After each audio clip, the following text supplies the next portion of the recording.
What's up, everyone? It's Cannan, and welcome back to another random video game talking video, whatever you want to call it. Um, this will be the last video that is related to our vacation, as this goes up the Monday we come home. So after this, we should be back to our normal programming.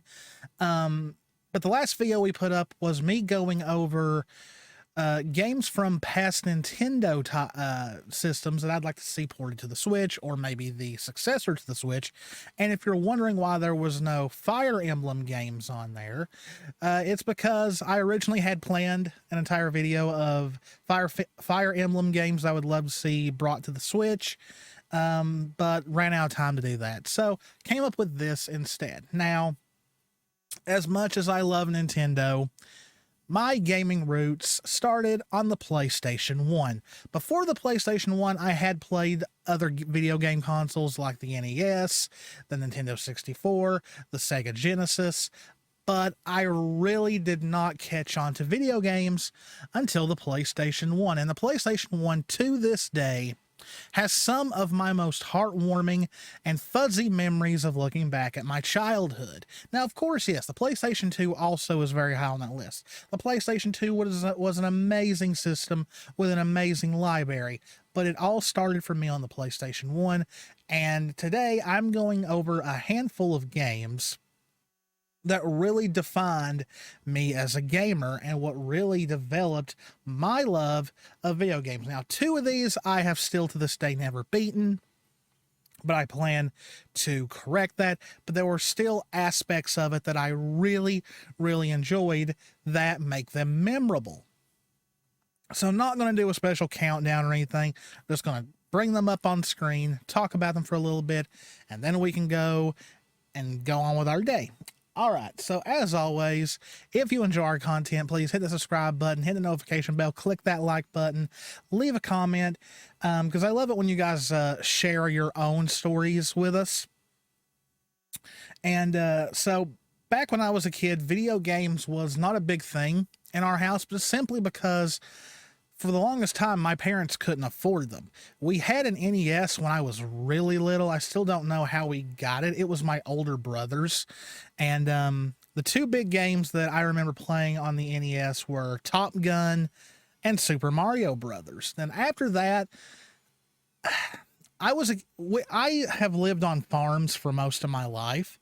You can probably tell because of the accent.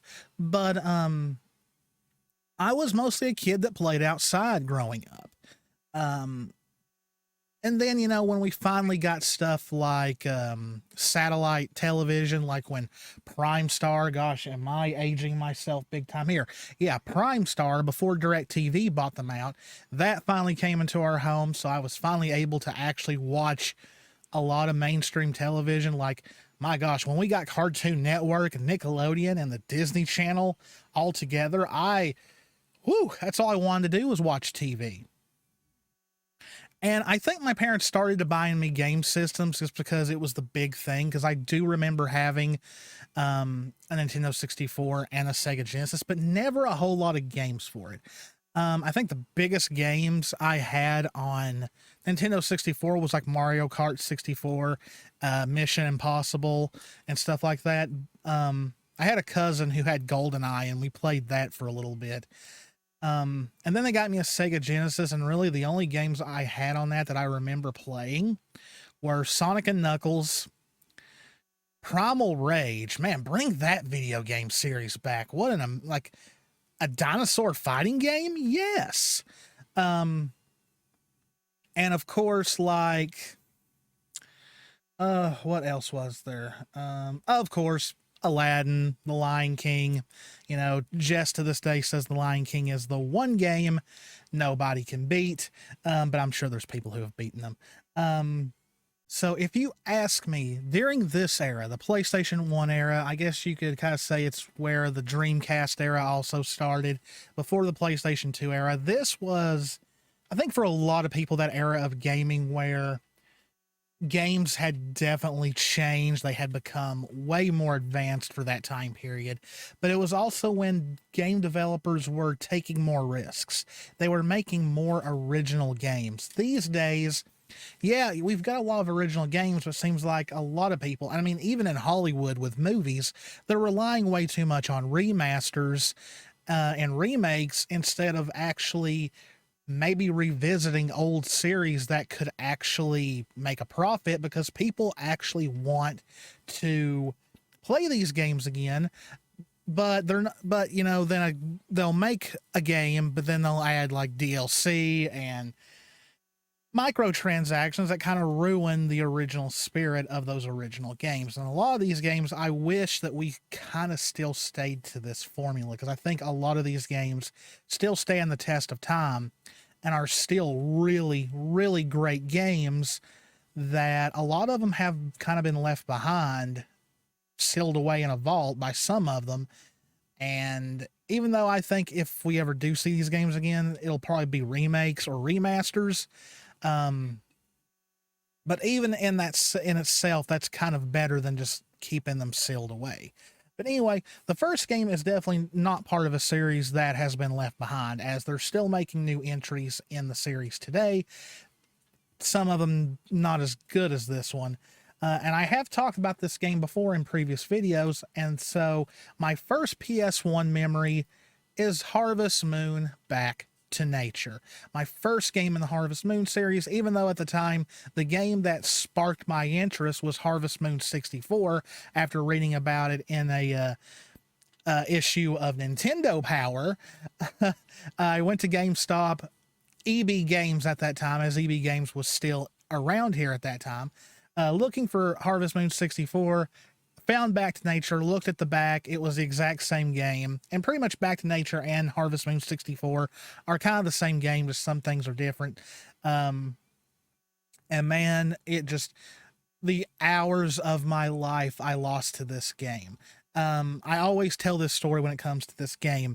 My brother had come over one morning to do something, and he was like, well, what's this? I tell him, oh, it's a game about farming. You take care of a farm, you get married, you have kids, blah, blah, blah. And he started playing it when I left for school. So school started at 8:05, came home after 3 p.m. He is still at our house, still in my room, playing this game. So, very addicting. But, Back to Nature, there's just something about, the soundtrack, the characters, just everything about this game is still nostalgia to me. Now, of course, one of the more recent games, the Friends of Mineral Town remake on the Switch, is pretty much this game, as Friends of Mineral Town, in a way, was a Game Boy Advanced remake. A Game Boy Advance remake of a PlayStation 1 game. But yeah, it was kind of a remake of Back to Nature. And so it's, at its core, it's still the same game, though it is different in a lot of ways. But it still has that same magic to it. I kind of wish they had kept the festivals the same as that they were in the original game. But, when I played the remake and heard the theme song of Mineral Town for the first time in years, it almost brought a tear to my eye, because it just brought back those memories of me spending long nights playing this game, especially on the weekends and during summer vacation. I would play this game religiously. And one of my favorite songs by the Beatles, Mother Nature's Song, I always associate it with Harvest Moon, just because of some of the lyrics. Kind of reminds you of just the simple life that the characters in Harvest Moon live. And, sitting by a mountain stream, see her waters rise, some of the lyrics from I would just imagine my character laying in the grass, taking a nap beside the river coming from the mountain that's in the game. I don't know. I just thought of stuff like that as a kid. I was a very imaginative kid. But yeah, Harvest Moon Back to Nature, best Harvest Moon game out there. And, just looking at the cover really just brings back those memories. I wish I still had this game. The next game is a game that is one of the games I never beat, so I won't have as much to talk about it. But it is a game that's been in the news kind of recently, and that is Chrono Cross. Now, yes, this game is not as good as Chrono Trigger, but I played this game before I played Chrono Trigger, and I never beat it. Because at that age, if a game didn't like, it seemed like my attention span for some games didn't last as long as it did for others. But I really liked the beginning of this game because of really how dark it came off. I learned really quickly as a kid that I liked dark themes, whether it be in video games, movies, cartoons. I love dark stuff. I just do. I think that's one of the reasons why I enjoy Ruby so much. It's why to this day, Batman the Animated Series is one of my all-time favorite cartoons, just because of how dark it was. My favorite Star Wars movies are The Empire Strikes Back and Revenge of the Sith, two of the darkest movies in the series. Very interesting combat system. It was kind of confusing for young me at that time. The two different worlds and the amount of party members you can get in this game. I would suggest, if you can, try and find the original PlayStation 1 version instead of getting the newer one, just because of the problems the newer one has. I actually saw this game at my local game shop not too long ago, and it wasn't expensive. I think the price of it went down because of the remaster. And I thought about picking it up again, but because we actually, when Jess went back home for her mom's funeral, she found a PlayStation 1 that going through her mom's belongings, because that's what they've been doing, seeing what Jess wanted to hold on to from her mom, and one of them was a PlayStation 1, so she brought it home. But yeah, I think this game really just let me know how much I like darker storytelling. But hopefully one day I do beat it. Hopefully I get a hold of it and actually beat it.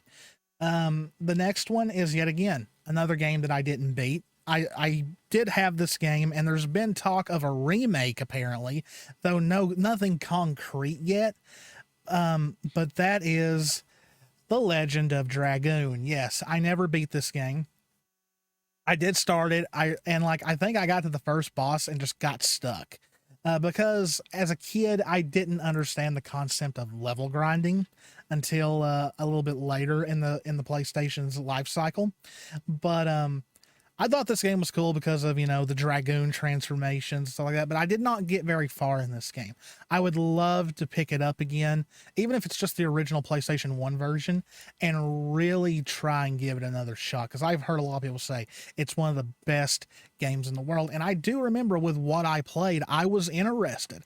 I just got to that first boss and just got mad and quit and just never touched it again. And the thing is, I held on to this game for a long time and just never touched it until I finally got rid of it. But I also saw it at my local game shop, and it wasn't very expensive, so I might pick it up again.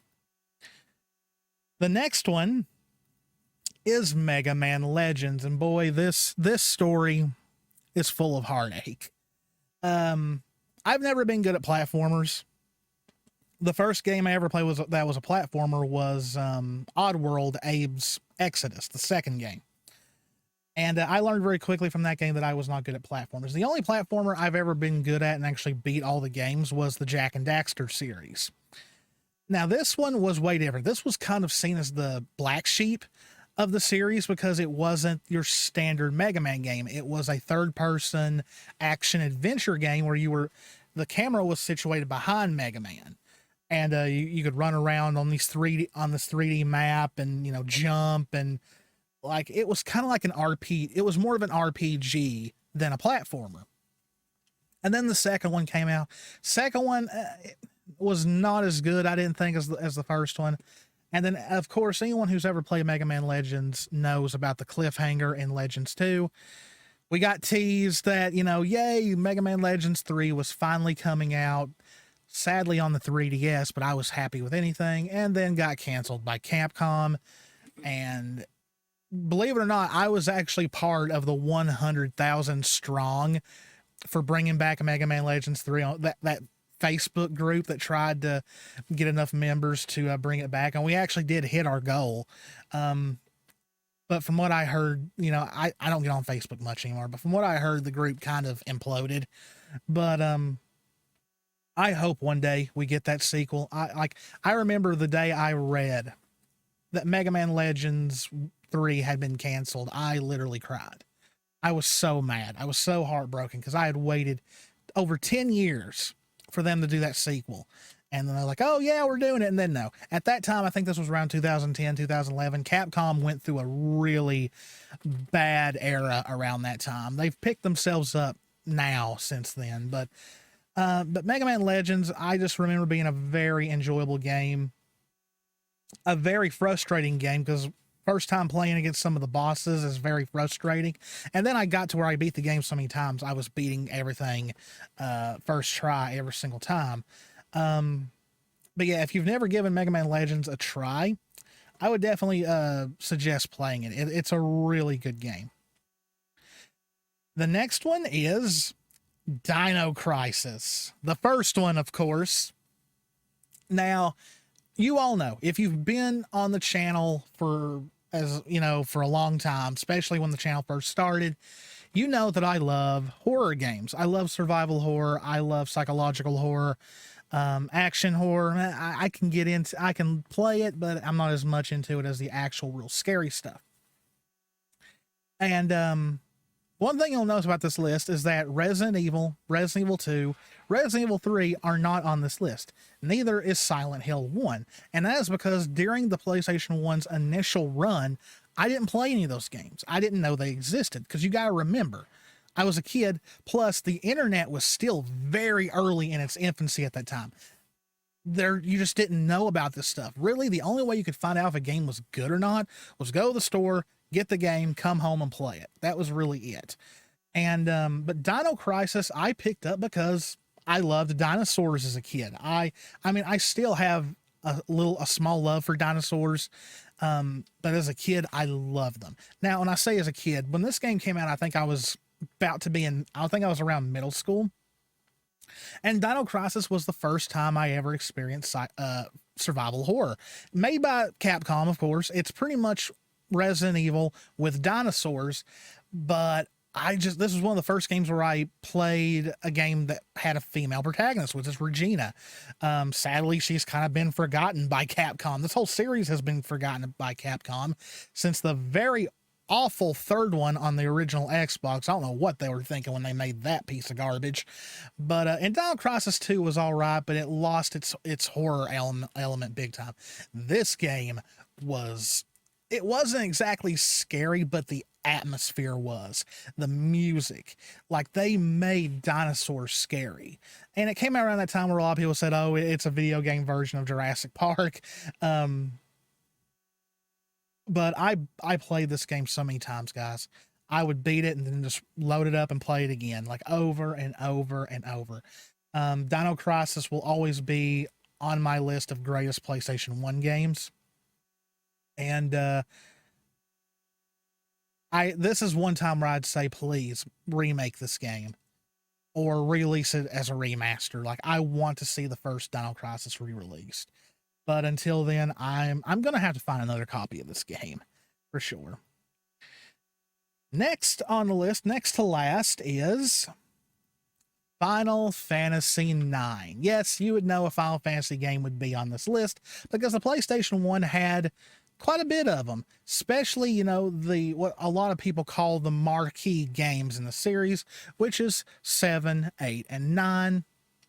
I think I've told the story before, but by the time I played 7, 8, and 9, they were greatest hits titles. They were $20 a piece. My dad bought me all 3 of them. And out of the 3, Final Fantasy IX was the one that stood out the most to me. I enjoyed the characters. I enjoyed the soundtrack. I enjoyed the writing. There were so many times I got stuck in this game that I never thought I would beat it. Because the game is 4 discs. It's a very long game. But this game and the one after it are the ones that really taught me the secrets of level grinding. Now, of course, in Final Fantasy IX, it has the ability system, which helps you way more than level grinding does in a bit, because the abilities is what really keeps you alive in a lot of cases. But you know, game is still on my top 5 list of favorite Final Fantasy titles. There's rumors that this one is getting a remake, and if it does, trust me, that is all you will hear from me. That is all you'll hear me talk about for months, if it's really true. There's also apparently an animated version of it being made, but I could have sworn when it was first announced, like a good couple of years ago, it was going to be more kid friendly, and I was like, Final Fantasy IX's not exactly kid friendly. You know, it deals with a lot of stuff like genocide and a lot of stuff. So I don't know about that. But for the longest time, this was my most favorite Final Fantasy. But of course, Final Fantasy 14 is now my all-time favorite, and I don't think anything will ever take its spot. But I think 9 is still at least number 3 on my list. And yeah, I actually bought it, the digital version of it, on PS4, where they touched it up a bit and all that. And I was really shocked to see that they put cheats in it, so you can be max level and all that at the very beginning of the game. You just won't get trophies. I was like, huh, okay, this is great for someone who just wants to blast through it and just enjoy the story, kind of like an interactive story in a way. But yes, Final Fantasy IX, favorite Final Fantasy on the PlayStation 1. Now, my number 1 game. This game still holds a special place in my heart. Saw this at my local GameStop. I've not rebought it. I am definitely going to rebuy it. It's like $90. I'm going to buy it. No questions asked. This is the game that got me into Japanese RPGs. The first game that I really sat down and spent hours playing, sometimes spent days level grinding so I'd be strong enough to take on the next area and the bosses and all that. Amazing soundtrack. I wish this game would be re-released just as a digital title. Maybe when Sony releases their new PlayStation Now program that's going to have PS1 and PS2 games, hopefully this will be on it just so it'll get more exposure. Legend of Legaia. Still to this day, my top favorite PlayStation 1 game. This game will always be on my top 5 or top 10 favorite Japanese RPGs. If you've never gotten a chance to play this game, if you ever get a chance to play it, if Sony re-releases it as a PlayStation 1 game to play on the PS5 and PS4 as part of their new PlayStation Plus program, play it. Like, I cannot give this game enough props. Like I said, it is what got me into Japanese RPGs. It's what got me into, like, this game is what started my life as a hardcore gamer. After this game, I was hooked. I played this game before Legend of Dragoon, Chrono Cross, Final Fantasy 7, 8, and 9. All those games on the PlayStation 1, it was this game that started it. And I will never stop singing this game's praises. The battle system was very unique. It was like turn-based, but you put in commands like a fighting game, and if you did the right combination, you would unlock devastating moves. And I don't know, guys. It was just it's just an amazing game, and very emotional too. Like, it had some moments in it that definitely tugged at your heartstrings, and it also just had that great sense of a long, hard adventure, a quest to save the world. And it's just hard. Like, this game led to everything. Like, Dragon Ball Z kind of had an effect on me that made me love this game, because it kind of reminded me of Dragon Ball Z in a way. You know, level grinding I saw as training to get stronger, and I don't know, just that's how I saw things as a kid. But this game led me into a whole other world of playing games, and then that led to me getting into more stuff, like more anime, and this, like, it is because of this game, probably, really, in some really roundabout way, is why this channel to this day exists. If I had never played this game, who knows if I would have become as big of a nerd and a geek as I am now. It was all because of this game. This game led me down this path, and I love it for it. And yeah, once we get back from vacation, I'm going to my local game shop and I'm buying this game and I'm playing it again because it's been too long. And this game needs to be in my collection. And once I buy it again, it will never, ever leave my possession again. And I will hold myself to that. So guys, that is my list of my all-time favorite PlayStation 1 games. I know there are some on here that are usually on a lot of people's lists that aren't on here, like Crash Bandicoot, Spyro the Dragon, and many others. But you gotta remember, at that time, I was very one-dimensional when it came to games I loved, and that was RPGs. I was strictly an RPG player during the PlayStation 1. Dino Crisis got me into horror games, and Harvest Moon kind of got me into just the Harvest Moon genre. But I hope you all enjoyed it. If you did, please hit that subscribe button, hit that notification bell, click that like button, and leave me a comment. I would love to know what games you all played in your childhood that led you to be the gamers that you are today. As always, guys, this is Canaan. Me and Jess love you all very, very much. Stay safe out there. Take care of yourselves, and I will see you in the next one. See ya.